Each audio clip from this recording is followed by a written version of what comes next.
Mayweather McGregor fight, if you ever wanted to solve the population problem, the amount of mouth breathers that are showing up, okay? You send a fucking signal through the fucking bot. Whoever orders the fight, that's it. You're done. Something happens. You know when they used to play, those old spy movies where they would play that really high-pitched fucking noise and people would just grab their ears like, yeah, and then they would die? Yeah, do some Star Trek shit.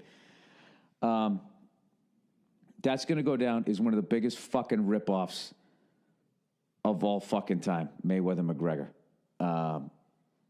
That's my prediction. And if it doesn't, I'll just say I was wrong, and then I'll order the fight. But there is no fucking way I'm going to sit there on Saturday night and watch a guy who used to fucking box 15, 20 fucking years ago fight a guy who fucking retired 2 years ago who's in his 40s, and everybody's acting like, oh, is this going to be his first fucking loss? The guy's in his 40s.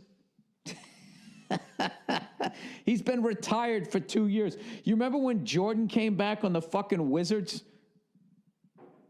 Taking 2-3 fucking years off. That was basketball. Forget about boxing. This is like the dumbest thing ever. You know what it really is? It's a bunch of fucking losers that that aren't happy with their own lives, that want to see a guy that's been shooting his mouth off, saying his life is fucking great.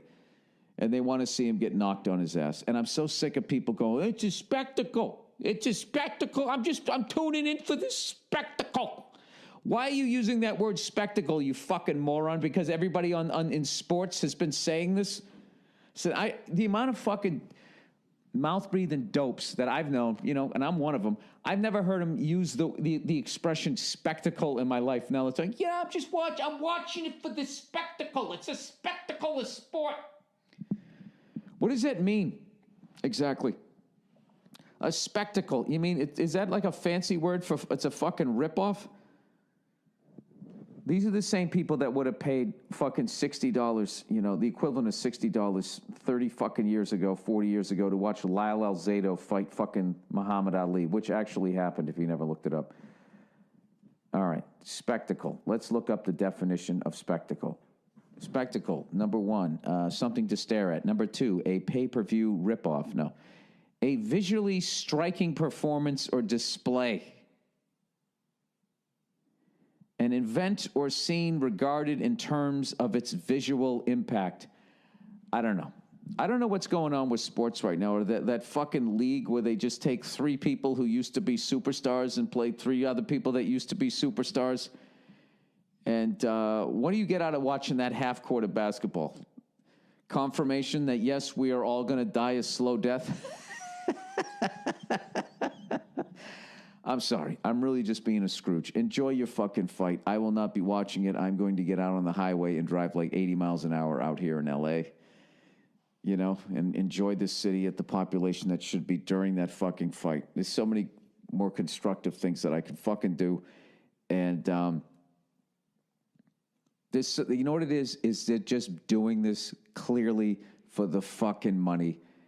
And that's it. So, in a way, I'm actually happy for them because they're both getting their brains knocked out in every fucking fight, and God knows what their quality of life will be in their 50s. So good for them. Go out and get your fucking money. But I've given Mayweather at least, I don't know, his last 7 fights times 60, $420 that he should return at least a portion of it. He hasn't knocked anybody out since that, was it Ricky Hatton? He fights fucking Pacquiao 10 years after he should have.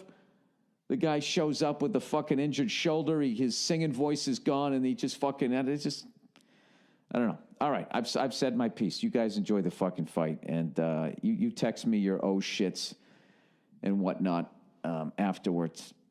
Verzi was saying that. Bill, it's a spectacle. It's a spectacle. It's like, dude, I've known you for 10 years. You've never said that word.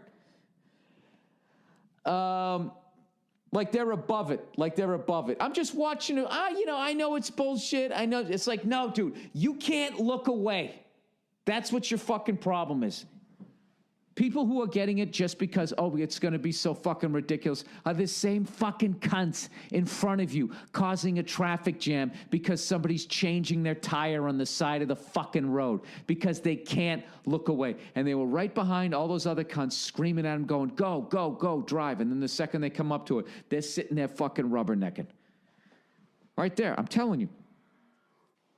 Oh, man, that's going to be fucking exciting. I'm going to actually get to experience what people experience who don't give a shit about sports on the Super Bowl. You get to fucking cruise around the city, get a bunch of errands done, you know? Ride a bicycle right down the middle of the street. Yeah. You know what's funny is what I should really be doing. I should really be rooting for this McGregor-Mayweather fight to be a great thing, because then I can rent it and I'll get to watch something interesting. But I so want to be right about this. You know, you're not going to get me, right? I'm the guy walking, driving by who wants to look, but I'm not going to look to prove some sort of point that nobody in front of me, behind me, or next to me is going to give a shit about. That's basically what I'm doing with this. Anyways, prediction on the fight. Yes, I'm going to say McGregor's not going to, I don't know. It's 2 years ago. If he's anything like he used to be, McGregor's not going to be able to lay a fucking hand on him. Why anybody would think that McGregor could lay a fucking glove on Mayweather is fucking beyond me. Unless he got really old in the last 2 years, unless it's Jordan from the Bulls to the Wizards. If it's that type of a leap, yes, McGregor has a fucking shot. But then who gives a shit? He beats up a fucking guy, 2 years after he retired. Imagine not going to the gym for 2 years, okay, and then fucking racing somebody down the street for a fucking mile. All right. Now it's time to talk about my real feelings about the Mayweather-McGregor fight. I am curious. I do want to watch. But I've just been burned too many fucking times. So what I'm doing is I'm letting you guys take the beach. All right? And if you tweet at me, oh, my God, that was fucking amazing. Well, now you're not. Now you're just going to lie to me. I'll go on the internet. And if everybody said that was amazing and it was worth the fucking money, I will then rent the fight. That's what I'm doing from now on, because I've just been burned too many fucking times. I think it will be devastating for boxing if Mayweather loses, even though he's been retired for 2 fucking years. Basically, it's all about the first couple of rounds. If McGregor's going to do it. If he doesn't do it within fucking 3 rounds, he's fucked. That's it, okay? There's my brilliant insight. I know what everybody else knows. I've watched too many of McGregor's fights, and when he fought Nate Diaz, he'd get into the 4th round, and he would be winded. So they fight 5-minute rounds. So I don't know. I think even though they only fight, what? How many rounds? How many minutes? Or there's a 3-minute rounds, right? So logically, you'd be like, well, 5 minutes in, then that's the equivalent to going 5 rounds. 3 rounds, 5-minute rounds in the fucking UFC. Jesus Christ, Bill. But here's the thing. He's going to be using different muscles. He's going to waste a lot of fucking energy trying to hit somebody that nobody could fucking hit. And I don't know. I don't know what it is, but they're both brilliant fucking fighters. They're both amazing, and they're also, they're as good at selling a fight, which is why everybody's showing up and all of that shit, because 2 big shit talkers, there's nothing people like better than seeing a shit talker lose, and one of them's going to lose, so I guess that's why everybody's going to watch. But I cannot fucking resist the euphoria of not doing what everybody else is doing and getting to do other shit. It's something I learned when I would watch the Super Bowl, and I would just tape the fucking thing and just do other shit for the first 90 minutes of the game so I can fast forward through all of the commercials and the absolutely fucking horrific halftime show and the opening ceremonies and all of that other bullshit. I can just watch the goddamn game. I remember when I would drive around, I'd go, get something to eat or some shit, and there'd just be nobody on the fucking road. And you just get to experience what your city was like back before there were automobiles. Except you're in a car and there's paved roads. I don't know.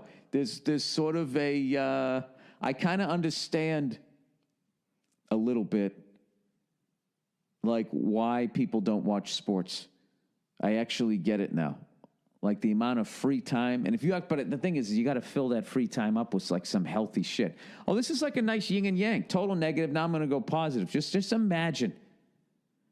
First of all, the food you wouldn't eat. All right? All the extra time you'd have to work out. If you always wanted to learn how to play guitar, learn how to speak a language, the amount of time you spend You know, I can't say wasting your time because you enjoy it. I fucking enjoy it, right? If you're a sports fan.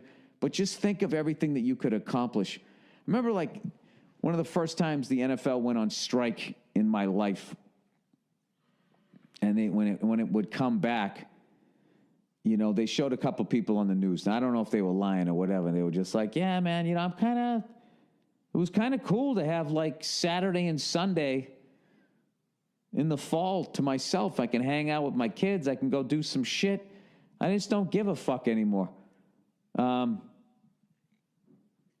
I don't know. There's this weird part of me. I can't stop watching it. Then there's this part of me that I wish I could do it. But then you just fill it up with something else dumb. Then I become one of those, Comic-Con people that knows the actor's name that crouched down in that R2-D2 fucking thing. That little fucking trash compactor that he was riding around in. I don't know. You know what? All of this shit, it's bigger than me. I have no idea what any of this fucking shit means. Enjoy your goddamn fight. Don't listen to a crabby, freckled, bald cunt like me telling you that's a fucking ripoff. You go enjoy your goddamn spectacle. Yeah, you deserve it. It's a spectacle. Donald Trump isn't enough of a fucking spectacle. That's not enough for you? Jesus Christ. Do you know, that's something like, I pay attention to that. I don't pay attention to that the way somebody who doesn't give a fuck about sports pays attention to it. The fact that our president tweets and reads his Twitter account is just, I don't even know, like, it's like, dude, you're above that. You're above it. Fucking respond. You know how many people shit on me? I feel I don't even need to respond to people shitting on me. First of all, I feel it's par for the course. Not everybody's going to like you. The fact that this fucking guy's got to go on and respond, it's like, what are you doing? But then again, he did win it. He won the whole fucking thing. I love people who think he's dumb. It's like, if he's that fucking stupid, how did all those smart people lose to him? This weekend, I hope you don't get fucked over. And I'm being honest. You know something? I'm going to be a bigger man here rather than being the guy that said, I told you so. I hope on Monday you guys can all come back and I can read a bunch of fucking letters of like, Bill, you negative cunt. You've never been more wrong in your freckled, pathetic life. And I really hope that you guys are able to send those to me. I hope you get your money's worth. Like I said, I will not be watching the fucking thing. I'm too goddamn stubborn. All right. You know something? This is actually, for me, this pay-per-view is about being able to walk away. Because I have jumped on the fucking, you know, the UFC's done that to me. UFC, I've ordered the fucking shit and then find out somebody tested positive for steroids. You know? UFC's also doing that shit now that they got bought out by other fucking people. You know, and Dana White's like the figurehead now, or how the fuck it works. They're doing that shit now where like every 3 pounds is a new weight class. So now they have all these air quote champions. So then everything's a fucking championship fight. That's like what fucking killed boxing. Aside from the fact that they had like 50 different goddamn leagues or whatever. The WBA, the WBC, the IBF. There was like 3 heavyweight champions all at the same time. And then somebody had to try to come in and unify the titles. Yeah, and then every 8 pounds became like a fucking weight class or whatever. All I know is everything was like a title fight, and they weren't as good. So I hope the UFC doesn't go that route because what was great when they had the monopoly was the best fought the best. So I hope that continues. I apologize for this podcast, everybody. I don't know why I'm shitting on everything that's just fun, simple goddamn fun in this miserable world. Why would I do that? All right, come on, Bill. Pull it out of the mud. This fight is going to be the greatest spectacle of all time. If you do not put $60 down on that, you are going to miss out. Right? There you go. That was positive. What do you want from me? I tried.